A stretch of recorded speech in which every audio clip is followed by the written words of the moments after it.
10-Minute Murder contains depictions of actual crimes. What you are about to hear is real and violent in nature. Discretion is advised. This is 10-Minute Murder.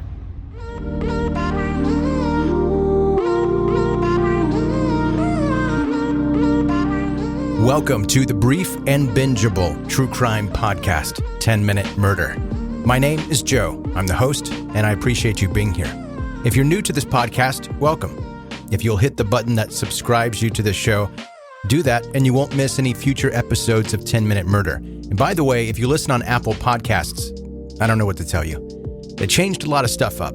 And not only is subscribing a little bit harder to do, but there's also more delay in when you get the podcast, even if you are subscribed after I upload it to you. Maybe I should start releasing the podcast a little earlier than I do to make up for it, but the delay is not consistent. Like, I don't know when to upload it to make sure you get it on time. I'd rather eat a jean jacket than contact support about it, because I'm sure they're being flooded right now with people wondering what's going on. But it's Apple, and I love Apple, and I'm sure they'll get the quirks fixed and the wrinkles ironed out. Anyway, subscribe wherever you listen, and I promise you'll always get the episodes. Eventually. And today's episode is going to make you want to punch something or someone. To the world around him, Richard Huckle was pretty ordinary. A 19-year-old British student from Kent, taking a gap year from school. Richard spent that year on an evil rampage of child sexual abuse, using his position of authority as a Christian teacher over vulnerable kids. Abuse that stretched into a decade. Today, we're talking about the gap year pedophile.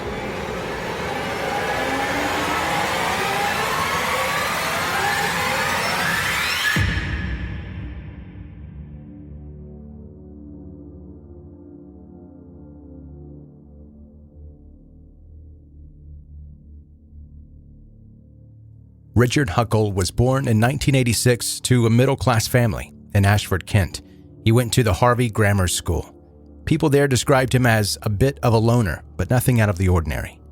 When he was 16 years old, he took a trip to a school in Namibia, a country in South Africa. The trip was a month long, and Richard loved it. After Harvey Grammar School, Richard went to South Kent College. He also went to Ashford Baptist Church, where churchgoers say he was pretty quiet and kept to himself. He was also a member at a church in London, whose pastor said Richard rarely attended, but when he did, it was to see the kids. From 2005 to 2006, Richard Huckle spent a gap year in Malaysia. He helped out local churches and local communities. In 2010, he moved there permanently. He enrolled in a certificate in English language teaching to adults course with the British Council and worked as a freelance photographer. In addition to Malaysia and Cambodia, Huckle traveled quite a bit around Southeast Asia to places like Singapore, Laos, and India. On his visit to India, Richard posed as a teacher to gain the trust of an orphanage pastor to let him take photos and make videos with the children there. On December 19, 2014, Richard Huckle was arrested at Gatwick Airport by Britain's National Crime Agency. He was questioned about reports of serious offenses against children. They had gotten a tip from an Australian task force that investigates online child exploitation and abuse. He refused to answer any questions and was released on bail to his parents' house, but not before his camera, phone, laptop, and hard drives were seized. Australian investigators were in a task force called Argos and had been digging through the dark web when they came across a network called the Love Zone, or TLZ. They noticed a member that always started out his posts by writing "Hi-yas," and in photos had a distinctive freckle on one of his fingers. They used chat rooms and social media to track down his identity. His name is Shannon McCool. It turns out he was running the site, and police took him into custody and assumed his online identity. They used that to catch other pedophiles and rescued 85 children from ongoing abuse and arrested hundreds. One member of the site stood out: Richard Huckle. The sheer number of children he had abused was staggering. They learned his real identity, travel plans, and passed it on to Britain's National Crime Agency. Richard Huckle was ordered to stay at his parents' house while out on bail, and the investigation was continuing. His mother played detective at home, and she questioned him about the charges. Huckle admitted to his family that he had raped children from age 3 to 13. They were disgusted by him and they didn't want him in the house any longer, so they called the police to come and get him. They did, and when he was rearrested, he was charged with 91 counts, including creation and possession of child pornography, rape of a child under the age of 12, digital penetration, child abuse, and facilitating the commission of child sex offenses by creating a pedophile manual. More on that in a minute. He asked for bail but was basically laughed at. At a hearing in January 2016, Huckle pled not guilty to all 91 charges. It took more than an hour in court just to read the charges against him. Not wanting to subject a single jury to all the graphic evidence to be presented, prosecutors were planning 3 separate trials.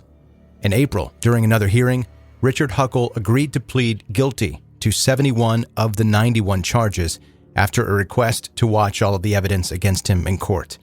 Prosecutors didn't bother to mess with the remaining 20 charges because they knew that 71 would be enough for some form of justice. During subsequent hearings, the full scope of the type of monster Richard Huckle became apparent. They showed evidence of a long history of abuse that started with his gap year in 2006 and continued up until the time he was arrested. I mentioned it briefly a minute ago, but he had created a pedo manual, sort of a how-to guide. It was called Pedophiles and Poverty, a child lover's guide. His victims ranged in age from 6 months old to 12 years old. On the dark website, The Love Zone, he shared photos of his crimes with other members and bragged about it, with a post reading, "Hit the jackpot, a 3-year-old girl as loyal to me as my dog, and nobody seemed to care." Impoverished kids are definitely much easier to seduce than middle-class kids. In a series of postings in 2013, he admitted sexually abusing 4 girls from the same family. He awarded himself points for sexually abusing children and could not win points if he abused the same child in the same week. In total, prosecutors revealed 20,000 photos and videos and believed the number of victims could be as high as 200. Part of his laptop was encrypted, so police were only able to get to a portion of what he had hidden away. He was uncooperative with access to it, so there's still more that hasn't been investigated. During the hearings, strategies Huckle used to lure victims were discussed. One of his more frequent strategies was taking children from orphanages out for day trips. His ultimate plan was to marry one of his victims and become a foster parent home and abuse what he called a cycle of children who would pass through. Richard Huckle was sentenced on June 6, 2016. During that hearing, Huckle's lawyer read a statement written by Richard. It said, "I really understand and acknowledge the true scale of damage it caused to the Malaysian community. I had hoped to escape this mundane life of solitude in the UK, yet was overwhelmed by the attention I received in Malaysia. I completely misjudged the affections I received from these children.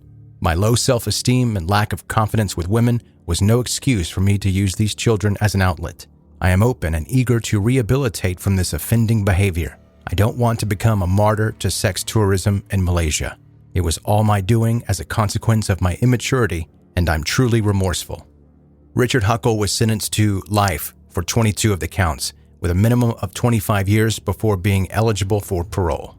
I'm sure at this point in the story you're thinking 2 things. Number 1, he shouldn't have gotten a possibility of parole. And number 2, this podcast is called 10-Minute Murder, but you haven't once mentioned a single murder. Well, here's the murder part.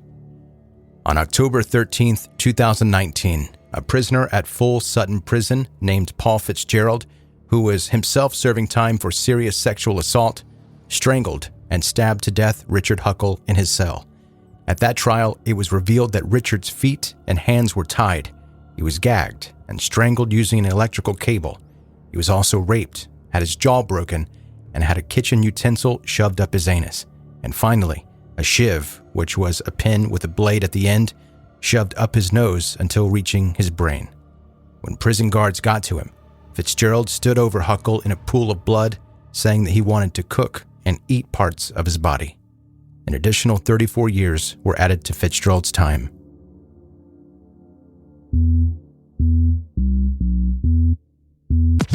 Whoa.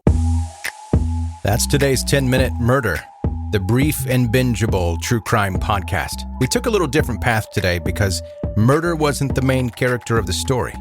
Thank you for listening today, and if you have a story you'd like for me to possibly cover, You can email it to 10minutemurder@gmail.com. If you aren't connected with this podcast on social media, honestly, that hurts my heart a little bit, but you can find links to social media in the show notes of this episode, or go to like Facebook or Instagram and type 10-Minute Murder into the search, and boom, there it is. Be sure to subscribe to this podcast wherever you are listening right now, and you'll never miss an episode in the future. If you have friends that are into brief true crime stories like this one, tell them about 10-Minute Murder. Thanks for listening. Have a good night.